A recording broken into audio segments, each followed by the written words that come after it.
What is a QWR? A qualified written request known as a QWR is used to address concerns about a mortgage loan.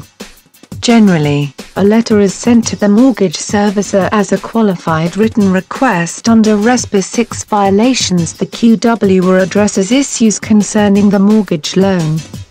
Only the mortgage servicer responds to the QWR complaint and not the lender, which is why sending a QWR to the lender and holder of the mortgage note is incorrect. However, if the servicer is also the lender and holder of the mortgage note, it would be proper to send the QWR. Also note that sending a QWR to the servicer does not stop foreclosure.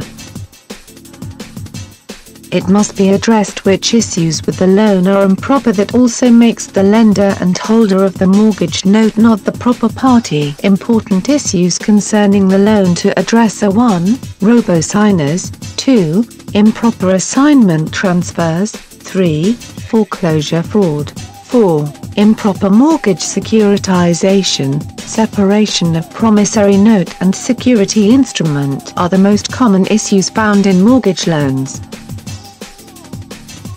Today more homeowners are starting to challenge their foreclosures, which puts mortgage lending under fire because most homeowners don't really understand who is the mortgage lender. When challenging foreclosure, it is important to know what role the mortgage servicer plays. This is extremely important because any questions about the loan is required to be directed to the mortgage servicer first. The Real Estate Settlement Procedures Act, often referred to as RESPA, governs matters concerning questions about loans. The most widely used method for communicating with mortgage servicers are QWR, known as a Qualified Written Request Letter, which is under RESPA Section 6.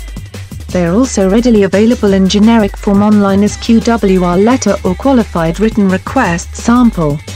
Being very basic and not effective for homeowners who really need to challenge foreclosure.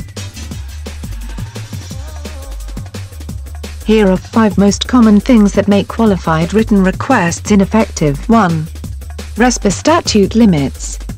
When a QWR lists violations that are outside of the statute of limitations for RESPA, no recourse for damages. 2. Lack errors or omissions.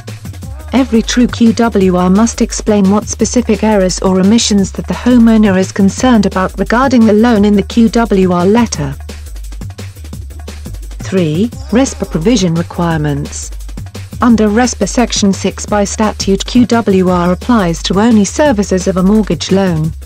Sending a QWR to the lender does not require the lender to comply.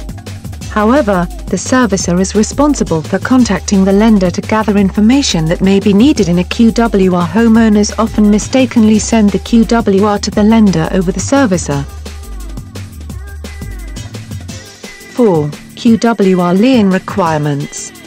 QWR are intended only for first position liens, the first secured mortgage only. If the QWR includes second mortgage, subordinate lien loans, or lines of credit, it is invalid as these loans are exempt from all RESPA requirements. 5. QWRs that harass. A QWR should never be used to harass the lender through the servicer in any manner. Every QWR must be specific in nature about the concerns of servicing of the loan. A QWR is never intended to delay foreclosure or dispute the validity of a foreclosure.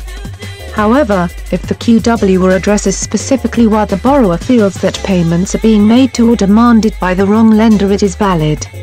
Only a lender with enforceable security interest has authority to ever foreclose. Homeowners often mistakenly send the QWR to the lender over the servicer. You can submit an effective QWR today with QWR Attack. Just log on to qwrattack.gofightforeclosure.com right now.